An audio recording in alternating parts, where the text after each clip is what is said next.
Is it true that a husband cannot touch his wife or give her ghusl after her death, and he's not allowed to put her in the grave as he becomes non-mahram after her death?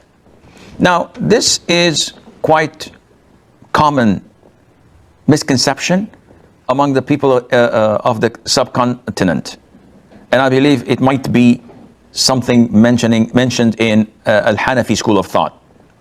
And whenever there is a dispute, what is a Muslim supposed to do? Allah mentioned that in Surah An-Nisa, chapter 4, فَإِن تَنَازَعْتُمْ فِي شَيْءٍ فَرُدُّوهُ إِلَى اللَّهِ وَالرَّسُولِ. And whenever you dispute and have argument over an issue, then refer it back to Allah and to His Messenger sallallahu alaihi wasallam. And all scholars say that referring it to Allah and to His Messenger alayhi salatu wasallam at the moment means referring it to the Qur'an and to the Sunnah of the Prophet sallallahu alaihi wasallam. So all the answers we need are found in the Qur'an and in the prophetic teachings. The Prophet's teachings and statements make the roadmap for us that we can abide by and live with. So we come to the issue of a woman becomes separated and not married to her husband after one of them dies. How valid is this? He cannot wash her, she cannot wash him. He cannot put her and place her in her grave because now she is a non-mahram, he cannot touch her. This shows how far people are from the Sunnah of the Prophet ﷺ. Why do we say this? First of all, the Prophet said ﷺ to Mother Aisha in an authentic hadith, when he came to visit her and she was suffering from a headache. She was ill and tired. So he was joking with her. And he said, while she was sick and having this headache, "Oh Aisha, imagine if you die and I wash you, shroud you, and perform Janazah prayer, and I bury you.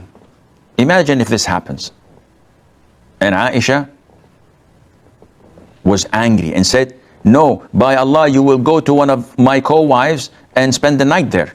So she did not think of dying or being washed, shrouded, and prayed Janazah and placed in her grave, but she was thinking of her jealousy that overtook her again. So the Prophet is telling that, alayhi salatu wasalam, he might have washed her if she were to die before him.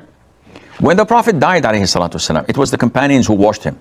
Mother Aisha said, "Had it been to me and my co-wives, my other sisters, no one would have washed the Prophet ﷺ except us." Not only that, when Fatima, may Allah be pleased with her, the daughter of the Prophet ﷺ, died, it was Ali ibn Abi Talib who washed her. And when Abu Bakr as-Siddiq, may Allah be pleased with him, died, it was his wife Asma bint Umays who washed him.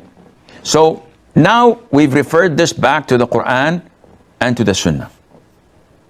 Do we still follow this wrong opinion that prohibits a wife from seeing her husband after his death, from washing him, from touching him? Some people say, your wife died, we washed her, we're taking her to the masjid for prayer, but you cannot kiss her, you cannot see her face, you cannot touch her. What nonsense is this? The Sunnah of the Prophet ﷺ is crystal clear. The actions of the Sahaba is crystal clear. And as Muslims, we abide by that.